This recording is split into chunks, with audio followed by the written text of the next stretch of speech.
What up, Fight World? It's your boy Ego, and I'm back with some more boxing. Just had to talk about Gabriel Rosado versus J. Leon Love fight. Give you my opinions, my outlooks on that particular fight, and it was a great matchup. I knew that going in. There was some tension at the press conferences before the fight started. LOB got in Rosado's face. Some words were exchanged.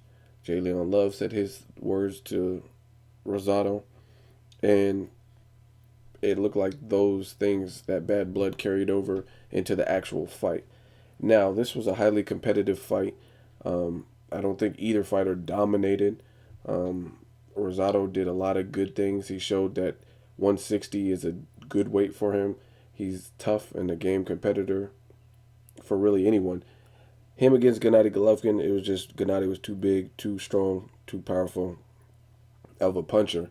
So if you don't have that Gennady Golovkin type of devastating punching power, he's definitely going to be a game competitor. Even in the Gennady Golovkin fight against Triple G, he was still a game competitor. He was just getting beaten and hit with some hellacious shots, and he had an early cut. But Jay Leon Love, he showed that he is still a prospect. He still has several flaws that I've seen in his game where he didn't do the right things, but then he also showed some of his upside. So it was a mixed bag, really, for both fighters to me.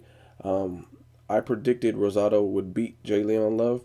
Jay Leon Love did show that he has a chin because he did take some good shots. One thing I do like about Jay Leon Love is his level of composure for a young fighter. He stayed pretty composed even though he got knocked down. He kind of got back to business. But um, some of you guys throw out the term robbery a little bit too loosely, and I can't call this fight a robbery.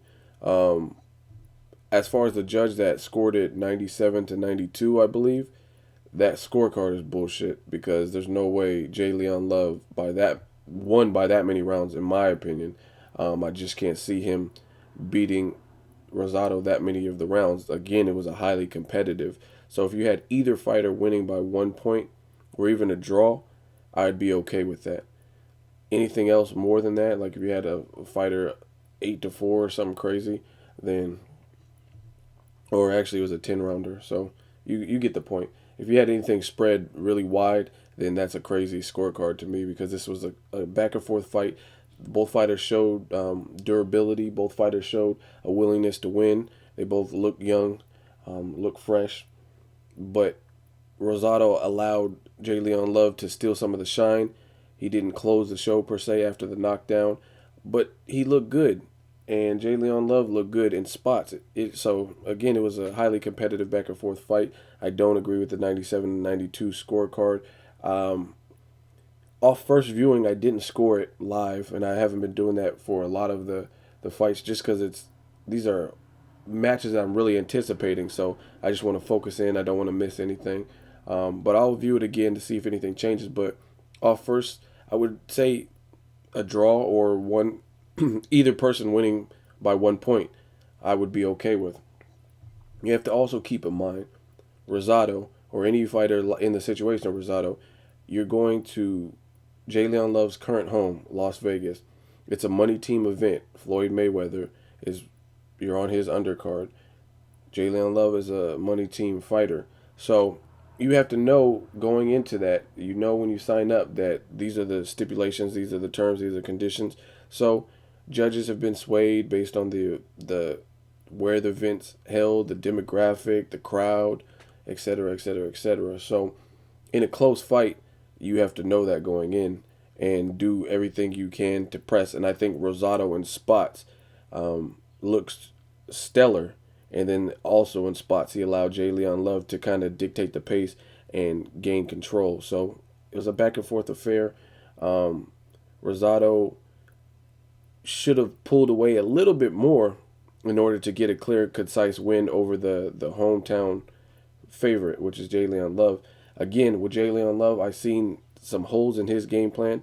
Realistically, I want to see a rematch because I see this is the type of fight. It was so close that it shouldn't end on this note. This is to me is unsettled because both fighters shined at portions of the fight.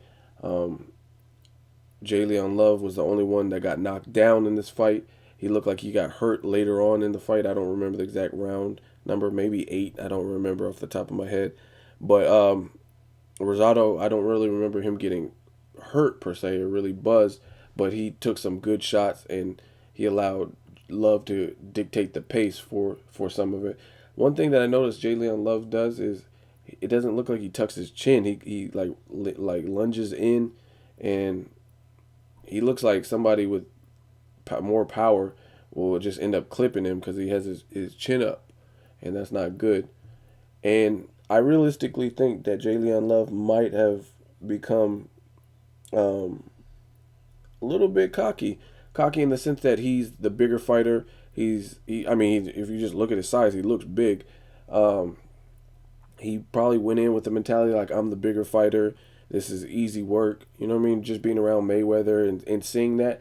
But to all young fighters, I have to stress this: Adrian Broners, the Canelos, the Gabriel Rosados, Jalen Loves. You could be good and you can have potential, but at the same time, you can't use Floyd Mayweather as a barometer as to how you're going to act. So Jalen Love can't, just because you're part of the money team and Floyd's your big brother or Adrian Broner or whatever, you're not Floyd Mayweather. You haven't done the things that Floyd has done in his career. And Floyd wasn't even like this when he first started. Like, he built his empire, he built his brand, he earned his stripes and created his legacy. Now it's to the point where 44 have tried, 44 have failed. He's undefeated, no draws, and he feels he's worked his way up to that level where he could showboat, where he could talk. He's earned a level of money for his family and himself.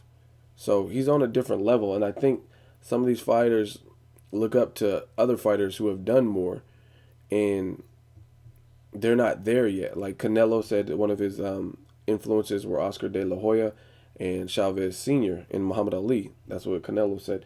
But those fighters, their legacy is over and done. They've done what they've done. Oscar De La Hoya has already been in there with the Shane Mosleys, the Floyd Mayweathers, et cetera, et cetera, et cetera. Same thing with Chavez Sr. He's been in there with the Pernell Whitakers and everybody, the Mildred Taylors. So their legacy, we've been able to read the entire book. Canelo, his book is still on chapter 2. There's still so much more. The future is endless. We don't know what will happen. So fighters like that, they just have to realize that these, even though you aspire and you look up to these great fighters and whatnot, you're not at their level because they earn that. They earn their stripes and constantly worked and worked and worked and showed and proved to become disdained in the memory of fight fans. Like, oh, Hector Camacho, he's a great fighter.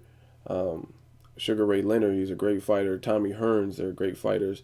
Tyson. That's because we can look back and we can see their whole legacy and see everything they provide. But in my opinion, I think Jalen Love might have let some of that money team stuff and the bright lights and spotlight. He was on All Access for Mayweather Guerrero.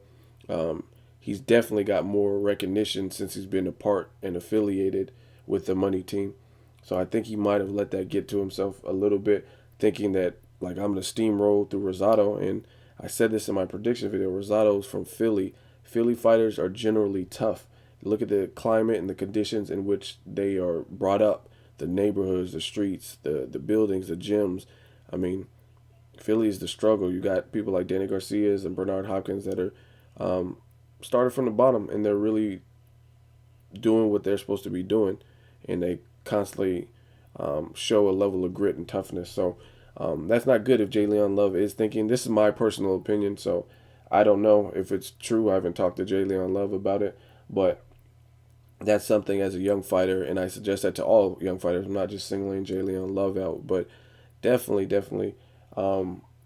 just like go the natural course of your own career path and make those highlight reels and stuff that Mayweather and the people you aspire to be like have before you become arrogant or ahead of yourself or too big for your britches. Like, oh, I'm bigger than this dude. I'm better than this dude. There's no reason that someone like Jalen Love should be feeling like that at this point. There's no reason a lot of young fighters should be feeling like they are better than what they've accomplished. And Most fighters that are 25 or under shouldn't be feeling like that, because if you look at their resumes, they're still growing. Their resumes don't really have significant level opposition and that kind of thing, to the point where they can be like, I'm the greatest. They can in their mind feel they're the greatest, but like I said, don't get too far ahead of yourself until you start to achieve and obtain some of those goals that you set out for yourself. So that's my opinion. Jalen Love, Gabriel Rosado, great fight. I want to see a rematch. I think there's some unfinished business in that, and I want to see how they both look, getting a sample of each other's style and whatnot, and see who makes the adjustment first and who wins in the rematch. Let me know what you guys think. Again, I think it could have been a draw. Either fighter could have won by maybe a point. It was a competitive fight. Don't think it was a robbery. Um, that's just kind of what you're up against when you're in someone's hometown. And if Rosado won by 1 point, I'd be perfectly happy with that. If he lost by 1 point, I'm content with that as well. So let me know what you guys think. As always, hate, comment, or subscribe. Till next video, it's Ego signing off.